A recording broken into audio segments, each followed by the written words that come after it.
Good evening and welcome all of you. Today we have fifth part of the distributions. അപ്പോൾ ഇന്ന് discuss ചെയ്യുന്നത് negative binomial distribution ആണ്. And we already discussed binomial distribution and poison distribution. So അതിനെല്ലാം ഒരു connection ഉണ്ടായിരുന്നു. അതേപോലെ തന്നെ connected ആയിട്ടുള്ള അടുത്ത ഡിസ്ട്രിബ്യൂഷൻ ആണ് negative binomial distribution, simply NB distribution. ഇപ്പൊ പേര് കേൾക്കുമ്പോൾ ബൈനോമിയൽ ഡിസ്ട്രിബ്യൂഷന്റെ നെഗറ്റീവ് ആണോ അങ്ങനെയൊന്നും ചിന്തിക്കണ്ട. പക്ഷേ ഈ എല്ലാ ഡിസ്ട്രിബ്യൂഷൻസും കണക്റ്റഡ് ആണ്. ബിക്കോസ് ഇതെല്ലാം വന്നിരിക്കുന്നത് ഒരു ബെർണോളി എക്സ്പെരിമെന്റിൽ നിന്നാണ്. എന്നിട്ട് കണക്ട് ചെയ്താണ് നമ്മൾ വന്നുകൊണ്ടിരിക്കുന്നത്. അതേപോലെ നെഗറ്റീവ് ബൈനോമിയൽ ഡിസ്ട്രിബ്യൂഷനും ഒരു ബെർണോളി എക്സ്പെരിമെന്റിൽ നിന്ന് ജനറേറ്റഡ് ആയിട്ടുള്ള ഒരു ഡിസ്ട്രിബ്യൂഷൻ ആണ്. ഇപ്പൊ നമുക്കറിയാം ബെർണോളി എക്സ്പെരിമെന്റ് എന്ന് പറയുമ്പോൾ അതിന് ഒരുപാട് ക്യാരക്ടേഴ്സ് ഒക്കെ ഉണ്ട്. ഫൈനൈറ്റ് ആണ്, അങ്ങനെ കുറെ ക്യാരക്ടേഴ്സ് ഒക്കെ ഉണ്ട്. നെഗറ്റീവ് ബൈനോമിയൽ ഡിസ്ട്രിബ്യൂഷന്റെ പ്രത്യേകത എന്താന്ന് വെച്ച് കഴിഞ്ഞാൽ ഇവിടെയും ട്രയൽസ് ഫൈനൈറ്റ് ആണ്. ഓക്കെ, ട്രയൽസ് ഫൈനൈറ്റ് ആണ്. സക്സസിന് പ്രോബബിലിറ്റി P ഉണ്ട്, ഫെയിലുവറിന്റെ പ്രോബബിലിറ്റി Q ഉണ്ട്. ബാക്കിയൊക്കെ സെയിം ആണ്. ഒരെണ്ണം കൂടെ ഒരു കണ്ടീഷൻ കൂടെ എക്സ്ട്രാ വരുന്നുണ്ട്. That is the number of success is fixed. Number of success fixed ആയിരിക്കും. അതായത് ഒരു Bernoulli experiment which is repeated independently several times until R successes are obtained. That R will be greater than or equal to 1. അപ്പൊ Bernoulli experiment തന്നെയാണ് നമ്മൾ ഇവിടെയും consider ചെയ്യുന്നത്. Basically ആ Bernoulli experiment is repeated several times, independently several times, until R successes are obtained. ഇപ്പൊ coin toss ചെയ്യുന്നതാണ് നമ്മൾ എടുക്കുന്നതെങ്കിൽ എപ്പോഴും നമുക്ക് സേഫ് ആയിട്ട് പറയാൻ പറ്റുന്ന ഒരു എക്സാമ്പിൾ ആണ് കോയിൻ ടോസ് ചെയ്യുന്ന എക്സാമ്പിൾ. അത് നമ്മൾ സെവറൽ ടൈംസ് റിപ്പീറ്റ് ചെയ്യാണ് independently until R successes are obtained. R success കിട്ടുന്നത് വരെ റിപ്പീറ്റ് ചെയ്യുന്നു. This R must be greater than or equal to 1. Because ഒരു സക്സസ് എങ്കിലും ഉണ്ടെങ്കിലല്ലേ നമുക്കൊരു ഒരു കഥ പറയാൻ പറ്റുള്ളൂ. ഓക്കെ, അല്ലെങ്കിൽ ഒരു എക്സ്പെരിമെന്റ് ഡിഫൈൻ ചെയ്യാൻ പറ്റുള്ളൂ. അപ്പൊ R സക്സസസ് കിട്ടുന്നത് വരെ, ചിലപ്പോ ചില കേസസിൽ 1 സക്സസ് കിട്ടുമ്പോൾ തന്നെ നമ്മൾ സ്റ്റോപ്പ് ചെയ്യുമായിരിക്കും. ചിലപ്പോൾ ഒരു 10 സക്സസ് കിട്ടുമ്പോഴായിരിക്കും സ്റ്റോപ്പ് ചെയ്യുന്നുണ്ടാവുക. ചിലപ്പോൾ 20 സക്സസ് കിട്ടുമ്പോഴായിരിക്കും സ്റ്റോപ്പ് ചെയ്യുന്നത്. So whatever, that is completely based on a particular situation or an experiment. അപ്പോ ഒരു 6 സക്സസ് കിട്ടുന്നത് വരെ this will be repeated. And X denote, അപ്പൊ ഞാൻ പറഞ്ഞു ഓൾറെഡി, ഏതൊരു ഡിസ്ട്രിബ്യൂഷൻ ഉണ്ടെങ്കിലും അസോസിയേറ്റഡ് ആയിട്ടൊരു റാൻഡം എക്സ്പെരിമെന്റ് ഉണ്ടാവും. There will be a random variable also. അപ്പൊ ഇവിടെ നമുക്കൊരു റാൻഡം വേരിയബിൾ വേണം. Here the variable is X is equal to the number of failures preceding the rth success. Number of failures preceding the rth success. rth successന് തൊട്ട് മുന്നേ ഉള്ള number of ഫെയിലുവേഴ്സിന്റെ എണ്ണമാണ് ഇവിടെ negative binomial distribution follow ചെയ്യുന്നത്. Binomial ഡിസ്ട്രിബ്യൂഷന്റെ കേസിൽ number of സക്സസുകളുടെ distribution ആയിരുന്നു binomial distribution. Here the number of failures preceding the rth success.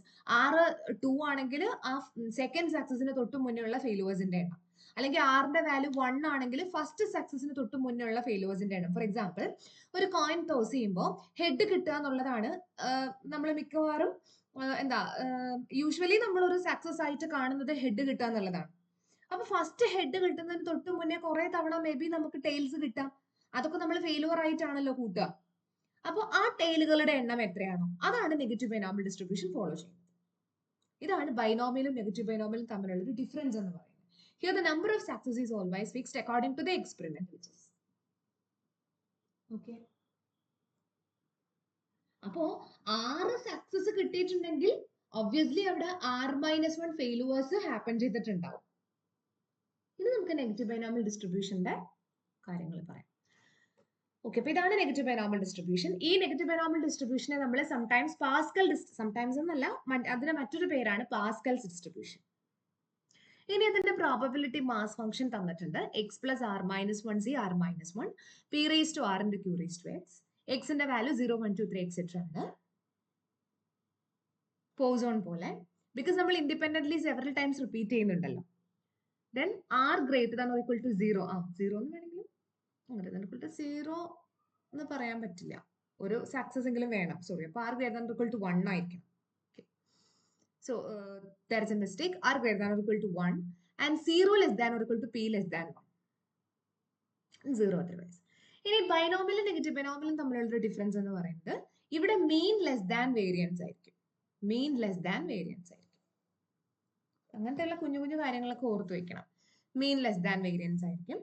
ഇനി ഇവിടുത്തെ മീൻ എന്ന് പറയുന്നത് ആർ ക്യൂ ബൈ പി ആണ്. മൈനസ് പി എന്ന് പറയുന്ന ക്യൂ ആണല്ലോ, അപ്പൊ ആർ ക്യൂ ബൈ പി ആണ്. വേരിയൻസ് എന്ന് പറയുന്നത് R Q by P square ആണ്. R Q by P square ആണ്. ഇനി the frequency curve is always J shape. ഇതിന്റെ ഫ്രീക്വൻസി കർവിന്റെ പ്രത്യേകത എന്ന് പറയുന്നത് ജെ ഷേപ്പ്ഡ് ആയിരിക്കും. അതായത് ഇപ്പൊ നമ്മളിപ്പോ നോർമൽ ഡിസ്ട്രിബ്യൂഷന്റെ കേസ് നോക്കുകയാണെങ്കിൽ നോർമൽ ഡിസ്ട്രിബ്യൂഷൻ എപ്പോഴും സിമെട്രിക് ആയിട്ടുള്ള ബെൽ ഷേപ്പ്ഡ് ആയിട്ടുള്ള ഒരു ഗ്രാഫിക്കൽ നേച്ചർ ആണ് അതിനുണ്ടാവുക. നോർമൽ ഡിസ്ട്രിബ്യൂഷൻ നമ്മൾ എടുത്തിട്ടില്ല, കണ്ടിന്യൂസ്ലായിട്ട് വരുമ്പോൾ എടുക്കാം. അതായത് ചില ഓരോ ഡിസ്ട്രിബ്യൂഷനും നമ്മൾ ഡിസ്ട്രിബ്യൂഷൻസ് മാറുന്നതിനനുസരിച്ച് ഗ്രാഫിക്കൽ നേച്ചർ മാറും.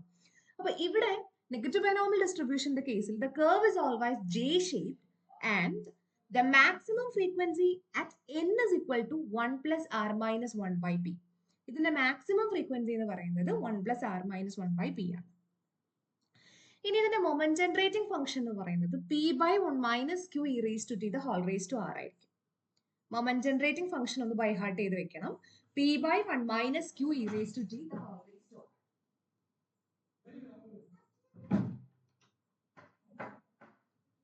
p by 1 minus q e raised to t the whole raised to r.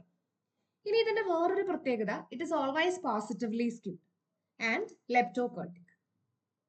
Positively skewed and leptokurtic. അപ്പൊ ഇത്രയുമാണ് നെഗറ്റീവ് ബൈനോമിയൽ ഡിസ്ട്രിബ്യൂഷന്റെ ക്യാരക്ടേഴ്സ് എന്ന് പറയുന്നത്, പ്രോപ്പർട്ടീസ് എന്ന് പറയുന്നത്. ഓക്കെ,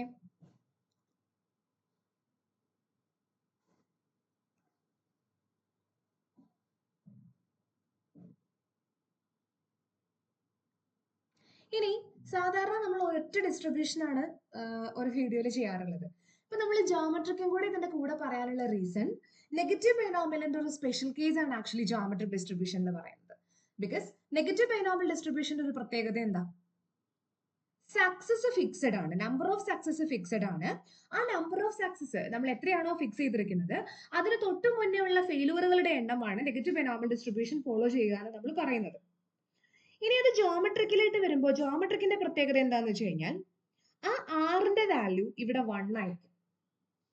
ആറിന്റെ വാല്യൂ 1 ആയിരിക്കും. അതായത് ഫസ്റ്റ് സക്സസിന് തൊട്ട് മുന്നേ ഉള്ള നമ്പർ ഓഫ് ഫെയിലുവറുകളുടെ എണ്ണമാണ് ജോമെട്രിക് ഡിസ്ട്രിബ്യൂഷൻ ഫോളോ ചെയ്യുന്നത്. ഫസ്റ്റ് സക്സസിന് തൊട്ട് മുന്നേ ഉള്ള ഫെയിലുവറുകളുടെ എണ്ണം. അതായത് ഇപ്പൊ ജോമെട്രിക്കിലായിട്ട് വരുമ്പോൾ എനിക്ക് വേണ്ടത് ഒരു സക്സസ് ആണല്ലോ, അതായത് ഒരൊറ്റ സക്സസിന്റെ ആവശ്യമേ ഉള്ളൂ. അതായത് നമ്മൾ നെഗറ്റീവ് ബൈനോമിയലിന്റെ കേസിൽ 6ന് 1 കൊടുക്കുക, അപ്പോഴാണ് നമുക്ക് ജോമെട്രിക്ക് കിട്ടുന്നത്. അപ്പോൾ എനിക്ക് ആദ്യമേ ഞാൻ ചെയ്തു, ഫെയിലുവർ ആയിപ്പോയി, വീണ്ടും ഫെയിലുവർ ആയിപ്പോയി, വീണ്ടും ഫെയിലുവർ ആയിപ്പോയി, പിന്നെ ഒരു സക്സസ് കിട്ടി. അവിടെ വെച്ച് നമുക്ക് എക്സ്പെരിമെന്റ് സ്റ്റോപ്പ് ചെയ്യാം. ഓക്കെ, അവിടെ വെച്ച് നമുക്ക് എക്സ്പെരിമെന്റ് സ്റ്റോപ്പ് ചെയ്യാം. അപ്പോ ഫസ്റ്റ് സക്സസിന് തൊട്ട് മുന്നേ ഉള്ള നമ്പർ ഓഫ് ഫെയിലുവറുകളുടെ എണ്ണമാണ് the number of failures preceding the first success follows geometric distribution actually. Okay, അപ്പൊ അത് ഒന്നിച്ച് പറയാനുള്ള റീസൺ, നെഗറ്റീവ് ബൈനോമിയൽ ഡിസ്ട്രിബ്യൂഷനിൽ നിങ്ങൾ വെറുതെ 6ന് 1 കൊടുത്താൽ മതി. അതായത് ജോമെട്രിക് ഡിസ്ട്രിബ്യൂഷനിലേക്ക് വരുമ്പോൾ അവിടെ 6 ഇല്ല, പകരം പി ഒ ക്യൂ ഒക്കെ ഉണ്ടാവുള്ളൂ. Probability of success or failure മാത്രമേ ഉണ്ടാവുള്ളൂ. അപ്പൊ പഠിക്കാൻ എളുപ്പമായില്ല, അതുകൊണ്ടാണ് രണ്ടും ഒന്നിച്ച് പറയാന്ന് വിചാരിച്ചത്. അപ്പൊ ഇവിടെ ആറുകളൊന്നും ഇല്ലല്ലോ. അപ്പൊ പ്രോബബിലിറ്റി മാസ് ഫംഗ്ഷൻ എന്ന് പറയുന്നത് q raised to x into p ആയിരിക്കും. ബാക്കിയൊക്കെ സെയിം. പിന്നെ ഇവിടെ 6 നമുക്ക് മെൻഷൻ ചെയ്യേണ്ട ആവശ്യമില്ല. എക്സിന്റെ വാല്യൂ 0, 1, 2, 3 എക്സെട്ര ആയിരിക്കും. 0 less than or equal to p less than or equal to 1 ആയിരിക്കും. ബാക്കിയൊക്കെ പഴയതുപോലെ. ഈ മീൻ വേരിയൻസ് ഒക്കെ പഠിക്കാൻ എളുപ്പമാണ്. എന്തുകൊണ്ടാ, 6ന്റെ ആവശ്യമില്ല. q by p, q by p square. Then mode എന്ന് പറയുന്നത് 0 ആയിരിക്കും. മൊമെന്റ് ജനറേറ്റിംഗ് ഫംഗ്ഷന്റെ ഹോൾ റേസ് ടു ആർ ഒഴിവാക്കിയാൽ മതി. അപ്പൊ p/1 - q raise to t. ഇനി ഇവിടെ ഏറ്റവും ഇമ്പോർട്ടന്റ് ആയിട്ട് നമുക്ക് ജോമെട്രിക്കൽ പറയേണ്ടത്, ഇതിനകത്ത് നമുക്കിപ്പോ ബാക്കിയുള്ളത് പറയുന്നത് ഇപ്പൊ വേറൊരു കാര്യം പറയുകയാണെങ്കിൽ negative binomial distribution additive property ഉണ്ട്. എക്സും വൈയും നെഗറ്റീവ് ബൈനോമിയൽ ആണെങ്കിൽ x + y നെഗറ്റീവ് ബൈനോമിയൽ ആയിരിക്കും. അത് ഞാൻ പറഞ്ഞില്ലായിരുന്നു, സോറി. പക്ഷെ ജോമെട്രിക്കിന്റെ കേസിൽ നെഗറ്റീവ് അഡിറ്റീവ് പ്രോപ്പർട്ടി ഇല്ല. ജോമെട്രിക്കിൽ അഡിറ്റീവ് പ്രോപ്പർട്ടി ഇല്ല, പക്ഷെ നെഗറ്റീവ് ബൈനോമിയലിന് അഡിറ്റീവ് പ്രോപ്പർട്ടി ഉണ്ട്. ഇനി ജോമെട്രിക്കലായിട്ട് നമ്മൾ വരുമ്പോൾ ഏറ്റവും ഇമ്പോർട്ടന്റ് ആയിട്ട് നമുക്ക് പറയേണ്ട ഒരു കാര്യം, അല്ലെങ്കിൽ കുറച്ച് ട്രിക്കി ആയിട്ടുള്ള ക്വസ്റ്റ്യൻസ് ഒക്കെ ചോദിക്കുന്ന ജോമെട്രിക് ഡിസ്ട്രിബ്യൂഷന്റെ ഒരു പ്രോപ്പർട്ടി എന്ന് പറയുന്നത് ലാക്ക് ഓഫ് മെമ്മറി പ്രോപ്പർട്ടിയാണ്. ലാക്ക് ഓഫ് മെമ്മറി പ്രോപ്പർട്ടി, അതായത് പഴയതൊന്നും ഓർമ്മയില്ല, പഴയ കാര്യങ്ങളൊന്നും ഓർമ്മയില്ലാത്ത ഒരു situation. That is lack of memory property. Probability of x greater than or equal to s plus t given x greater than or equal to s is equal to probability of x greater than or equal to t. This is the lack of memory property. അതായത് ഈ probability ഒന്ന് sentence ആക്കി പറയുകയാണെങ്കിൽ the past has no bearing on its future behavior. Every instant is like the beginning of a new random period. അതാണ് lack of memory property എന്ന് പറയുന്നത്. അതായത് the past has no bearing on its future. പാസ്റ്റിന് ഫ്യൂച്ചറുമായിട്ട് യാതൊരു ബന്ധവുമില്ല. ഇപ്പോ waiting time ഒക്കെ നമുക്ക് അതിനൊരു എക്സാമ്പിൾ ആയിട്ട് പറയാൻ വേണമെങ്കിൽ, okay, every instant is like the new beginning. ഓരോ ഇൻസ്റ്റന്റ് പുതിയൊരു ബിഗിനിങ് പോലെ തന്നെയാണ്. അപ്പോൾ അതാണ് ലാക്ക് ഓഫ് മെമ്മറി പ്രോപ്പർട്ടി എന്ന് പറയുന്നത്. Lack of memory property exist ചെയ്യുന്ന ഡിസ്ക്രീറ്റ് ഡിസ്ട്രിബ്യൂഷൻസ് ഒരേ ഒരു ഡിസ്ക്രീറ്റ് ഡിസ്ട്രിബ്യൂഷൻ ആണ് ജിയോമെട്രിക് ഡിസ്ട്രിബ്യൂഷൻ. ഇതേപോലെ കണ്ടിന്യൂസിൽ ഒരാളുണ്ട്, അത് നമുക്ക് പറഞ്ഞു വരുമ്പോൾ പറയാം, സിലബസിലുള്ള എത്ര എണ്ണാണോ അത് പഠിക്കാം. അപ്പോൾ lack of memory property, past കാര്യങ്ങൾ മറന്നു പോകുന്ന ഒരേ ഒരു ഡിസ്ട്രിബ്യൂഷൻ ആണ് ജിയോമെട്രിക് ഡിസ്ട്രിബ്യൂഷൻ. പിന്നെ ഈ പ്രോബബിലിറ്റി പല രീതിയിൽ എക്സ്പ്രസ് ചെയ്യാറുണ്ട്. തൽക്കാലം ഒരെണ്ണം പഠിച്ചു വയ്ക്കാം. ഓക്കെ, അപ്പൊ ഇതാണ് ജിയോമെട്രിക് ഡിസ്ട്രിബ്യൂഷൻ എന്ന് പറയുന്നത്. ഇനി ജിയോമെട്രിക്കിന് അഡീഷണൽ ആയിട്ട് എക്സ്ട്രാ കുറച്ച് കാര്യങ്ങൾ എന്ന് പറയുന്നത് ഇതിന്റെ കണ്ടീഷണൽ ഡിസ്ട്രിബ്യൂഷൻ ആണ്. ഇത് ഞാൻ അതിൽ കൊടുത്തിട്ടില്ല. അതായത് എക്സും വൈയും, X and Y are IID. IID full form എന്താ? Independently and identically distributed. IID geometric random variables ആണ് with probability P. Find the distribution of x given x plus y. This follows discrete uniform. Discrete uniform distribution. ശരിക്കും സിലബസിൽ discrete uniform പഠിക്കാനില്ല. ഇനി എങ്ങാനും ഇങ്ങനെ ചോദിച്ചാൽ മാത്രം ഇത് ഓർത്ത് വെച്ചാൽ മതി. എക്സും വൈയും ഇൻഡിപെൻഡന്റും ഐഡന്റിക്കലും ആയിട്ടുള്ള രണ്ട് ഡിസ്ട്രിബ്യൂഷൻസ് ആണ്. അങ്ങനെയാണെങ്കിൽ X given X plus Y follow ചെയ്യുന്ന ഡിസ്ക്രീറ്റ് യൂണിഫോം ആയിരിക്കും. അതായത് കണ്ടീഷണൽ ഡിസ്ട്രിബ്യൂഷൻ. ദാറ്റ്സ് സിമ്പിൾ അല്ലേ? ഇത്രയും കാര്യങ്ങൾ ജിയോമെട്രിക്കിന്റെ നെഗറ്റീവ് ബൈനോമിയലിന്റെയും കേസിൽ ഓർത്തിരുന്നാൽ മതി. ഇതൊക്കെ വെച്ചിട്ട് ചെയ്യാനുള്ള പ്രോബ്ലംസ് ഉണ്ടാവും.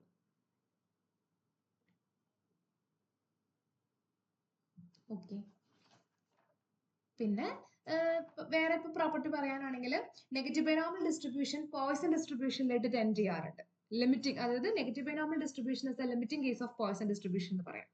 അങ്ങനെയുള്ള കുഞ്ഞു കുഞ്ഞു കാര്യങ്ങൾ, മാക്സിമം കാര്യങ്ങൾ നമ്മൾ പറഞ്ഞിട്ടുണ്ട്. ഇത്രയും കാര്യങ്ങളാണ് നെഗറ്റീവ് ബൈനോമിയലിൽ നിന്നും ജിയോമെട്രിക്കിൽ നിന്നും ഉള്ളത്.